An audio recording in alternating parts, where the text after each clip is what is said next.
Assalamualaikum warahmatullahi wabarakatuh. Perkenalkan, nama saya Hidayat Taufikur Rahma Ahmad dengan NIM 130120430 dan dengan nama kode Aspraq AUM. Dan pada kesempatan kali ini saya akan mendemonstrasikan hasil tugas besar saya. Nah, saya akan coba menjelaskan secara singkat dari CLO1 topologi yang saya buat, kemudian masuk ke CLO2 yaitu implementasi topologi yang telah saya rancang sebelumnya ke dalam program di Mininet, dan selanjutnya CLO3 melakukan mengenerate traffic menggunakan ePerf dan juga melihat atau menginspeksi traffic yang sudah di-generate menggunakan Wireshark dan juga TCP dump. Dan di CLO 4 mencoba kembali mengenerate traffic dan tapi sekarang menggunakan buffer. Dan kita di situ melihat perubahan dari apa sih efek dari penggunaan buffer ini, seperti itu. Langsung saja saya pindah ke Visual Studio Code-nya ya. Nah, oke. Jadi mungkin saya geserkan, saya perkecil dulu ya. Jadi ini adalah program yang telah saya buat untuk tugas besar Jarcom ya. Di sini mungkin saya akan secara singkat menjelaskan codingan yang ada. Seperti kelas Linux router, apa sih itu kelas Linux router? Basically kelas Linux router ini digunakan untuk sebagai argumen dalam parameter saat membuat router atau saat membuat node atau saat membuat host. Gunanya apa ya? Gunanya untuk menandakan bahwa node atau host yang telah dibuat itu adalah merupakan sebuah router. Gampangnya itu. Kemudian ada kelas network topo, di mana kelas network topo ini adalah kelas yang akan membuat topologi yang telah dirancang sebelumnya. Oh ya, speaking of which, saya akan pindah dulu balik ke Chrome lagi. Dan di sini saya akan memperlihatkan dulu bagaimana topologi yang telah saya rancang. Kurang lebih seperti ini, di mana ini sesuai dengan deskripsi topologi sesuai dengan deskripsi tugas besarnya. Tapi di sini saya merancangnya dengan menggunakan 8 terbagi menjadi 8 network. Dan di sini saya sudah mengubah warnanya sesuai dengan network yang digunakan. Dan untuk tabelnya sendiri saya perlihatkan di sini saja. Tabel subnettingnya ada di laporan. Oke. Jadi ini kurang lebih tabel subnetting yang telah saya buat. Saya menggunakan network 4.0 dengan prefix 29 ya. Jadi saya mengalokasikan 6 untuk tiap network ya. Ada net ID-nya. Lanjut lagi ke rancangannya, ya bisa kita lihat di sini dari host A terdapat terhubung ke net 1 dan 2 dan ya bisa lihat di sini lah seperti apa gambarannya. Saya akan balik lagi ke Visual Studio Code-nya dan melanjutkan penjelasan sebelumnya. Baik, network topo ini, kelas network topo ini akan digunakan untuk membuat topologi yang saya perlihatkan sebelumnya. Di dalam kelas ini terdapat sebuah method yang bernama build yang gunanya untuk build atau membangun topologi sebelumnya. Di sini ada script atau codingan untuk membuat hostnya. Jadi seperti rancangan sebelumnya terdapat 2 host, yaitu host A dan host B. Di sini saya langsung melakukan assign IP sekaligus saat membuat hostnya, yaitu di sini saya mengset 4.2 dan 4.34 ya, untuk host A dan host B, dan juga melakukan atau mengassign default route untuk masing-masing host. Selanjutnya ada script untuk membuat routernya. Nah, saat membuat routernya di sini seperti yang sudah saya jelaskan sebelumnya, saya memasukkan kelas Linux router sebagai argumen di parameter. Nah, gunanya ya sebagai penanda bahwa R1 ini sampai R4 itu adalah sebuah router atau adalah router ya. Dan saya juga melakukan assign IP sebagai IP default untuk interface defaultnya. Kemudian selanjutnya ada options. Di sini ada 2 option yang saya buat, masing-masing itu perbedaannya sebenarnya cuma di bandwidth yang digunakan ya. Di mana option 0 itu menggunakan bandwidth 0,5 atau 500 kilobit per second, sedangkan satu itu 1 megabit per second. Ini sesuai dengan topologi sebelumnya, ada yang menggunakan 1 megabit dan ada yang menggunakan 1 kilobit, 500 kilobit. Kemudian di sini adalah script untuk membangun link antara router yang ada. Jadi misal router 1 ke router 3, itu kita melakukan link melalui interface R1 ETH2 dan interface R3 ETH2. Dan juga ada argumen opsional yaitu params 1 dan params 2. Di sini saya menambahkan IP masing-masing. Jadi basically dengan saya melakukan atau menambahkan link antara router 1 dan R3, saya juga melakukan IP assignment ke interface R1 ETH2 dan R3 ETH2. Dan masing-masing ini menggambarkan IP yang saya assign ke dalam masing-masing interface seperti itu. Jadi saya tidak perlu melakukan atau menambahkan script untuk melakukan IP assignment ke interface masing-masing. Sama halnya dengan link dari host ke router, kurang lebih sama. Bedanya mungkin di sini cuma satu, yaitu di proses link antara host dan router itu cuma memerlukan satu interface name. Karena interface name di sini kita hanya memerlukan untuk router saja ya, jadi kalau host itu tidak diperlukan. Selanjutnya ada function run. Function run ini seperti namanya akan digunakan untuk merunning topologi yang telah dibuat sebelumnya. Di sini ada static routing untuk host A, dimana ya di sini ada yang membuat role untuk IP yang terhubung langsung dengan host A, yaitu interface, kedua interface-nya. Kalau kita lihat di routing tab, kalau kita lihat di rancangan topologinya, dan masukkannya ke table 1 dan table 2 accordingly. Kemudian di sini kita melakukan penghubungan terhadap dengan network yang digunakan, yang terhubung dengan host A ya, dan juga gateway yang akan dilalui nanti. Dan di paling bawah juga ada gateway global yang akan dilalui untuk mengirim paketnya. Di sini melalui gateway 4.3 yang melalui interface ETH0. Hal yang sama dilakukan untuk melakukan static routing untuk host B, kurang lebih sama.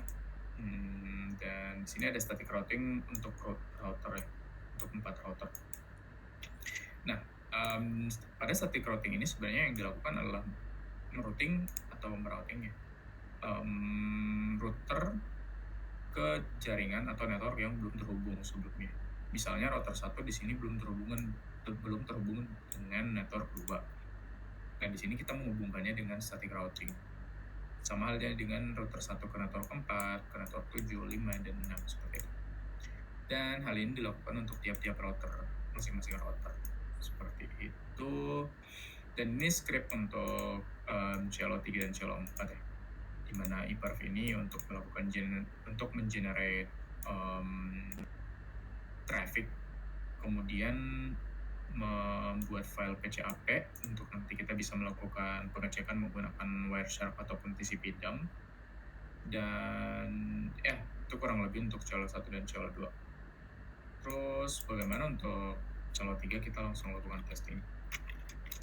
Kita coba run coding ini.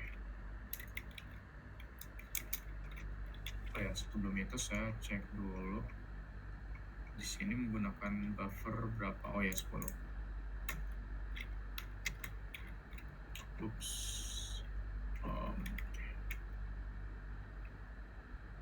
Oke, kita coba masuk ke mininetnya. Di sini mungkin agak makan waktu saat masuk ke mininet ya. Kita tunggu saja.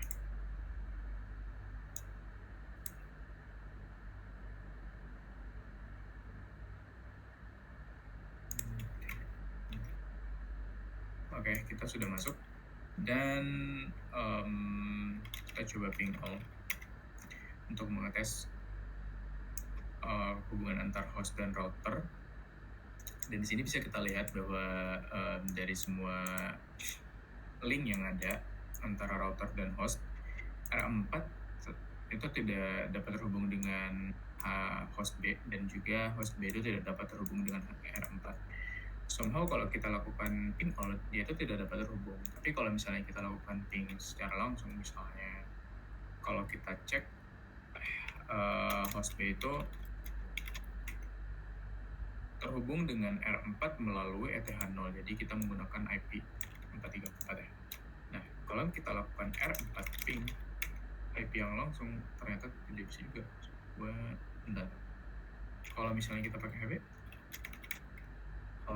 kalau sebaliknya,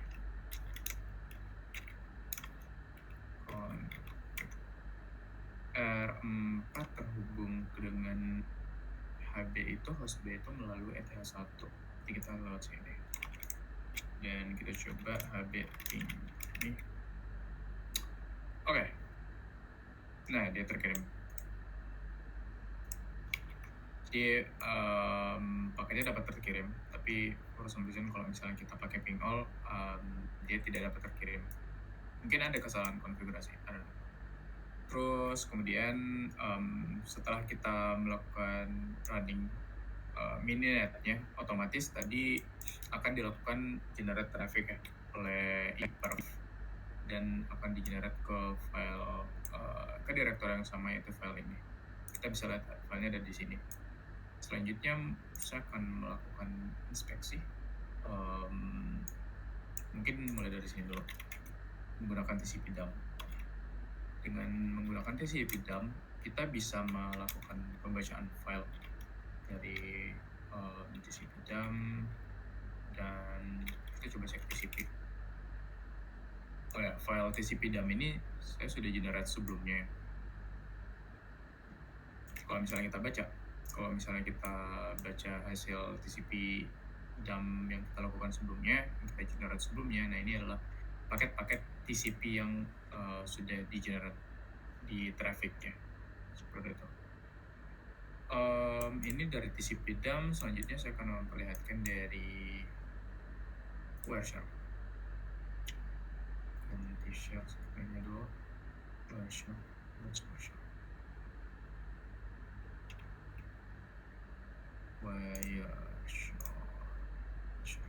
Oke. Nah, kita coba buka file yang barusan kita generate ya.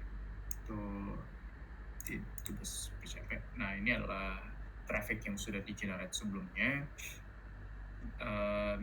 Dan bisa kita lihat paket-paket yang terkirim itu mostly menggunakan protokol TCP. Yang ya, kesimpulannya bahwa topologi yang sudah dibuat itu sudah benar mengenerate paket-paket atau trafficnya itu mostly menggunakan TCP ya. Seperti itu. Oh ya, dan untuk Celo 4 tadi saya melakukan saya merunning codingannya itu dengan menggunakan buffer 10 ya. Sekarang kita coba kalau menaikkan buffernya menjadi 100, apa sih yang berubah atau apa sih efeknya. Kita coba running lagi. Kita lihat apa efek yang berubah, apa efek yang dihasilkan dengan menaikkan buffernya atau membuat buffernya lebih besar. Sebelumnya ganti window ya. Oke. Sebelumnya kalau kita perhatikan saat saya merunning codingannya dengan buffer 10 ya, itu proses ping all-nya dan ping-nya itu cukup cepat ya. Nah, kalau misalnya sekarang kita lakukan ping, misal R1 ping R2, oke, waktu yang dimakan sekitar beberapa milisecond 8. Kalau misalnya kita coba host A ke host B, Harusnya dia bakal makan waktu lebih lama ya. Coba kita lihat.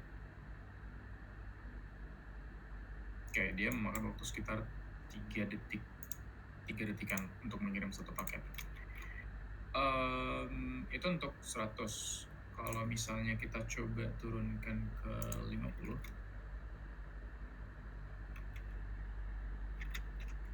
Oke, kalau misalnya kita coba running lagi dengan sekarang buffernya 50, kita lihat seberapa signifikan perubahannya.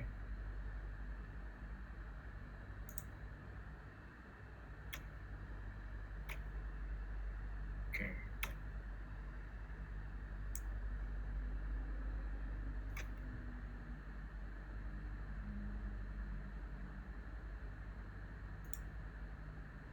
Cukup memakan waktu ya di saat starting CLI-nya. Oke. Sekarang bisa kita lakukan ping lagi, misal R1 tadi ping R2. Oke. Ya walaupun tidak terlalu terasa, tapi terdapat perubahan ya di waktu pengiriman paketnya. Itu sekarang cuma memakan waktu 4 millisecond. Terus kalau misalnya kita ping dari host A ke host B, seberapa cepat? Oh ya, jadi dengan mengurangi buffer dari 100 ke 50, atau ya mengurangi setengah dari total buffer sebelumnya, total waktu yang dikirimkan juga atau total waktu yang dapat lama sebuah paket terkirim itu juga menjadi lebih cepat setengah kali, kurang lebih seperti itu. Jadi ya kesimpulannya buffer itu dan lama waktu sebuah paket terkirim itu berbanding lurus. Dimana jika buffernya itu lebih besar atau lebih banyak, maka paketnya akan semakin lama terkirim. Dan sebaliknya jika paketnya lebih kecil, atau maaf, kalau buffernya lebih kecil, maka paketnya semakin cepat untuk terkirim. Kurang lebih seperti itu untuk Celo 4. Dan dengan ini penjelasan dari demo saya atau demonstrasi dari program saya telah selesai. Kurang lebihnya mohon dimaafkan. Wassalamualaikum warahmatullahi wabarakatuh.